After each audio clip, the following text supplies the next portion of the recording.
everyone, a very warm welcome to the session. This is Sweta Roy, your English master teacher at Vedantu. And guys, today we are here to discuss very important questions from the chapter, from the play If I Were You. I hope you have already watched the previous session where we discussed the play, where we summarized the play and also talked about some very important concepts. Basically, we had done a critical analysis of the play. So I hope you have already gone through the video. If not, guys, please go through the video. It's very important that you understand the play in detail, in depth, and analyze that. Only then come to this session where we are going to talk about some very important questions and how do you frame the answers to that to those questions, because in this term you are going to have subjective paper. So that's why you need to know how to frame your answers and you need to practice framing answers every day. Okay, so let's get started and let me know how excited you all are for today's session, and are you ready to learn how to prepare answers and how to attempt the questions from this particular chapter with me, your English master teacher, Sweta Roy. So those of you who do not know me, let me give you a brief introduction about myself. I am your English master teacher, Sweta Roy, and I have pursued my masters in English and B.Ed and have more than a year of teaching experience. I have also qualified CTET and have mentored more than 20,000 students, both online and offline. And you all know that my motto is to unleash the power within you. Yes. So lie down, empowered, guys. All of you are empowered. So let's get started. Let's create, ideate, and innovate together in this session. Are you ready? Give me a quick thumbs up in the chat if you are super ready. And let's get started with the homework rockstar, homework superstar Komal Goel for the previous session. Congratulations and very well done, guys. Okay, so now let's begin with the word of the day. I'm sure you have heard this word in your day-to-day life, haven't you, guys? It's bona fide. But have you wondered what does it mean? In case you haven't, I'm giving you the meaning. It means genuine or authentic. Okay. The hotel car park is only for bona fide guests. So bona fide means genuine or real or authentic. All right, guys. So let me know your sentence with this word right away in the chat. Everyone, please give me your word right now. Give me your sentence using this word. That's the only way how you can incorporate this in your day-to-day vocabulary. And this is a very important exercise to build up on your vocabulary. Okay? Chalo, let's get started now. And I have an interesting riddle. Now, what is the riddle saying? Which word is the odd one out? So there are a number of words as you can see, right? So can you tell me which is the odd one out from this word? You have to give me a reason for that as well.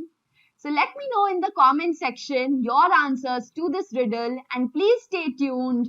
We will be revealing the answer by the end of the session. Okay? For now, let me see your guesses in the comment section, please. Okay, and with that, guys, let's get started with the session. This is going to be the session flow where we'll begin with the short answer. Then we'll move on to the value-based long answers. Then we also have MCQs in between. We will be having a super interactive session followed by the homework question. And I want everyone to please give your responses to the homework question so that we can take your answer for the next session. Okay? So give me a quick high five if you're ready to start off with the session, with the amazing and interactive session. So let's go, guys, and do not forget to hit the like button, share the video amongst your friends, and in case you haven't subscribed to the channel, please do so right now. So we'll begin with the short answers, and here you go with the very first question. Okay, what impression do you form of the intruder as he comes in? Give examples to illustrate. What impression do you form of the intruder as he comes in?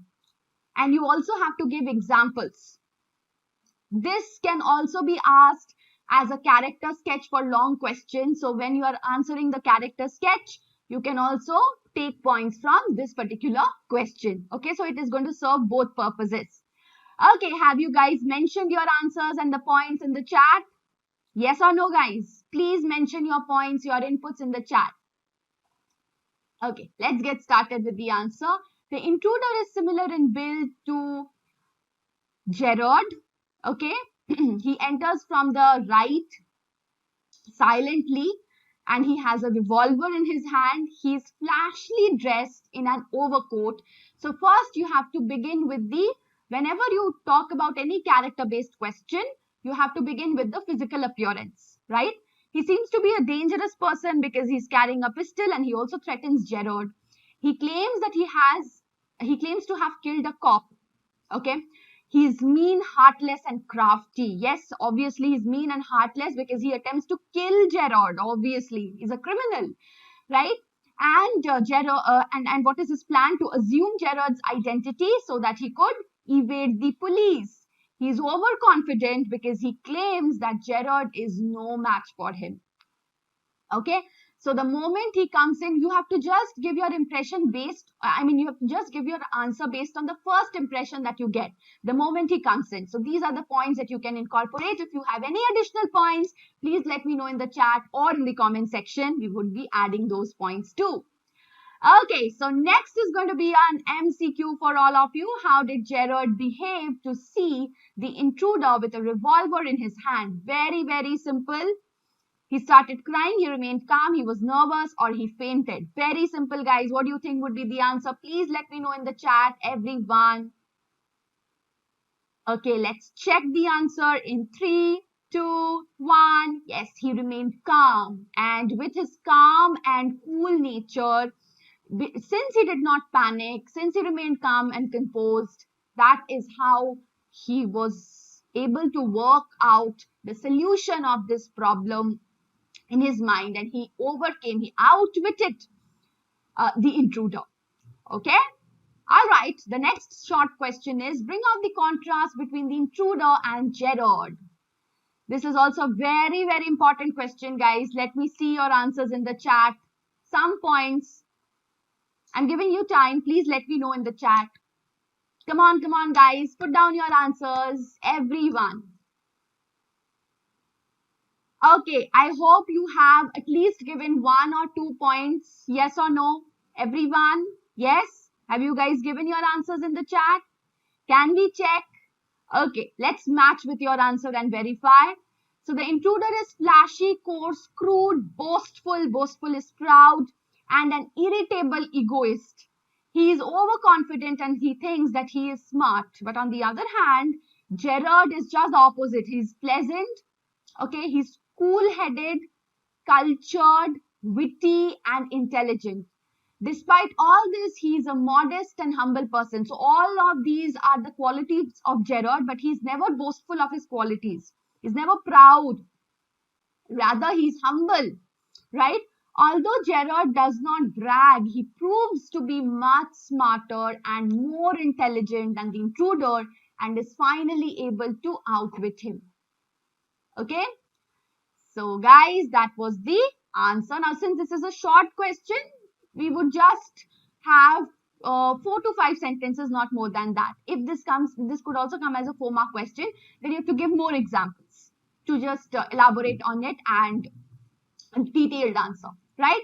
Now we'll go to the 4-mark questions, value-based questions. Question number 1, bring out Gerard's intelligence, presence of mind, sense of humor. How did these traits help him outwit the intruder? What do you think, guys? Gerard's intelligence, presence of mind, sense of humor. How did these traits help him to outwit the intruder? So, he was an intelligent and level-headed person. He did not show nervousness even when the intruder had a revolver in his hand. He was threatening to kill him. He knew that his wit and presence of mind would enable him to, manage the crisis and also contribute towards unnerving the intruder. It would make the intruder nervous, right? And that is exactly what happened. and getting better of him. So yes, he did get better of the intruder, keeping the atmosphere light and lively with the sense of humor and funny remarks. Yes, the speech that Gerard had, I mean the conversation, if you read the conversation between the intruder and the Gerard, you will see that it's filled with humor and funny remarks, right? So Gerard kind of surprised the intruder, obviously, because the intruder's expectation was that if he would be pointing gun towards anyone. It is very, very usual and it is very normal, and normal expectation would be to feel the nervousness of the other person, but it was not felt by the intruder because Gerard managed to keep calm, okay, and he surprised the intruder who had expected him to be afraid. Once he found that intruder was wanted for murder and he was on the run and he was living in fear, he instantly cooked up a story about his own criminal background. And how was he able to do that? Only because he was keeping his mind cool, right? And convincing the intruder that the police would arrive at any moment to nab him, he impressed upon the intruder that they would have to escape immediately. So cleverly, he made him peep into the cupboard, saying that it was an escape route. So that was exactly how these traits of being level-headed, of being cool, right, and of not feeling nervous helped him to weave the story on an instant basis, okay, and helped him outwit the intruder. That is something that that is how you need to conclude your answer, right? So the moment the intruder leaned forward, he pushed him, he closed and locked the door. So thus his intelligence. So this is the concluding line. If you can see, we started with with an introduction, right? An intelligent and level-headed person, right? Gerard's characteristic feature. We started with that, and gradually we supported our statement with instances from the text, and this is how we concluded. Again, relating the concluding statement to the question. That's exactly how you're supposed to write a value-based question with a proper introduction. Please structure your question with a proper introduction and then supporting statements. And finally, we will see the concluding remark. Okay, guys, everyone. So please practice writing value-based questions, guys, with a proper structure. And I hope you have already visited the video where I talked about the art of writing subjective answers. If you have not, please do visit the video, because that is a very, very important video that all of you should look at and apply those tips, apply those hacks in your paper. Okay. Next is an MCQ question for all of you. Why was the police looking for the intruder? What do you think?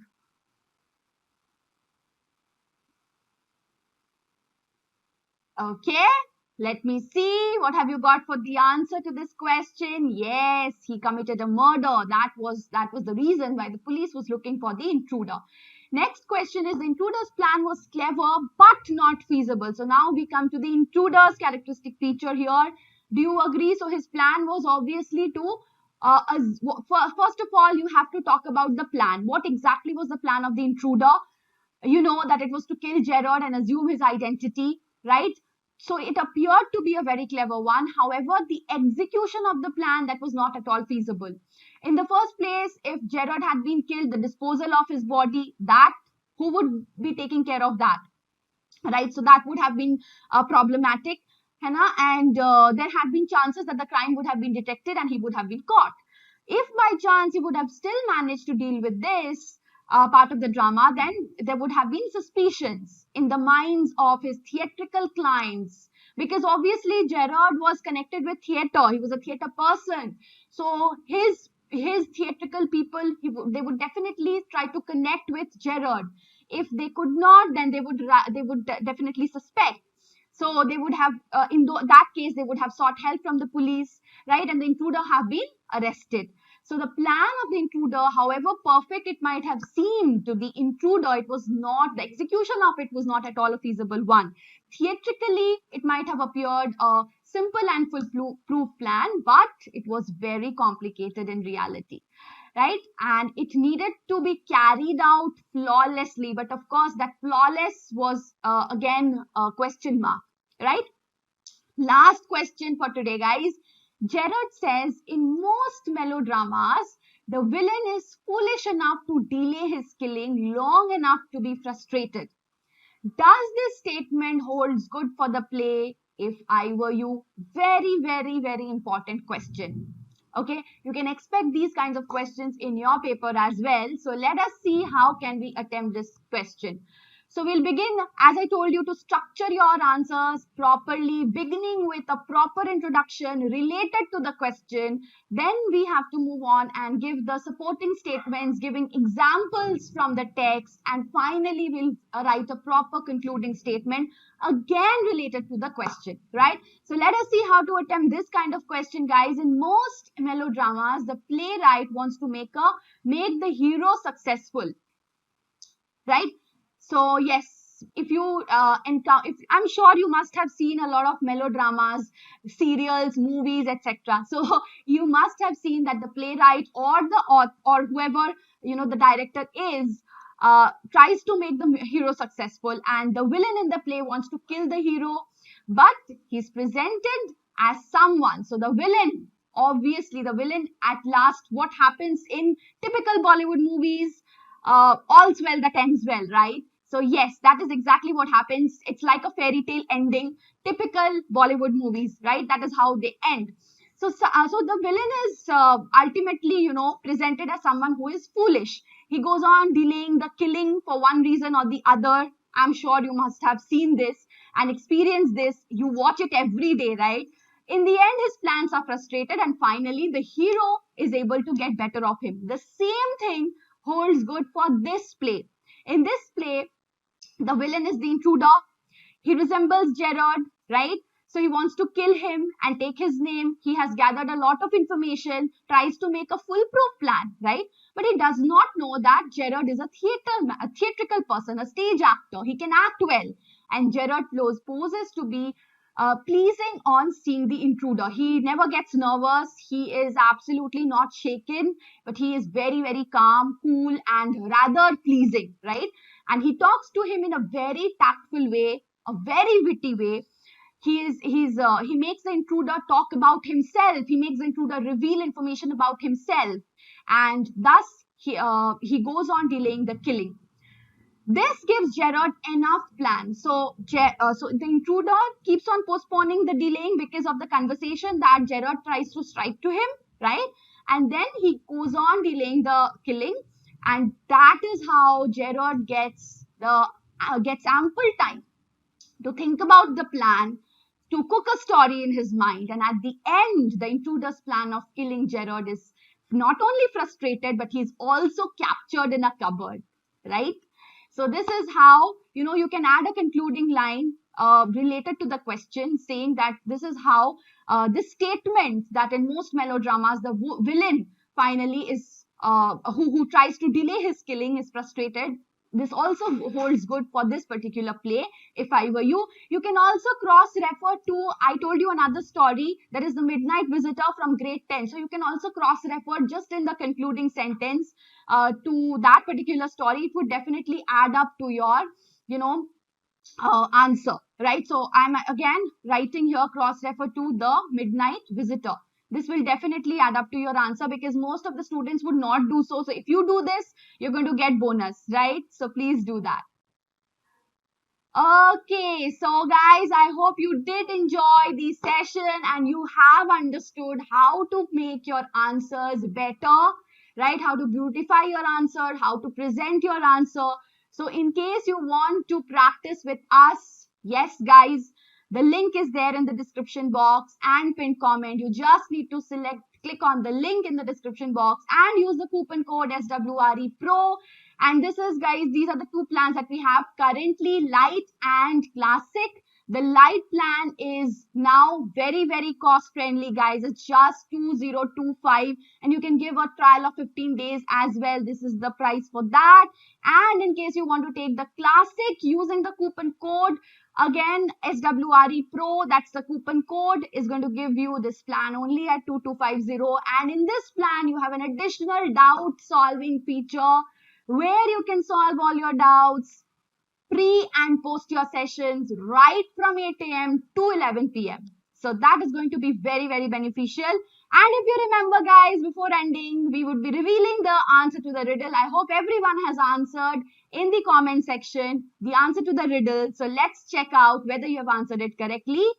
So yes, if you read them all backwards, letter is the only one that does not make another word, right? So that is why letter is the uncommon or the odd one out. Right? So, for example, mood. But if you read that backward, doom. Yes? So, and stun, nuts. Right? Ton, not. Okay. Straw. So, all of these words, if you read backwards, that's going to make another word except leopard. Right? So, straw is what's. Try reading all the words. You will see that definitely you will get another word. Isn't that interesting, guys? So I hope you did enjoy this session. Please make sure that you have hit the like button and don't forget to answer the homework question in the comment section. The question is, why was Gerard packing a bag at the beginning of the play? Why did it help him to how did it help him to outwit and trap the intruder? Please mention the answer for this question in the comment section and we will take your answer in the next session and you will get a chance to become our homework rock star. So don't miss out that chance, guys. And please do attempt this question. This is very, very important for your practice. This is how you are going to practice because term 2 is subjective. You really need to practice every day how to frame your answers. You need to practice framing your answers. Okay? So guys, signing off. Before signing off, please have a look at the batch starting dates. Take care everyone. Bye-bye. Thank you.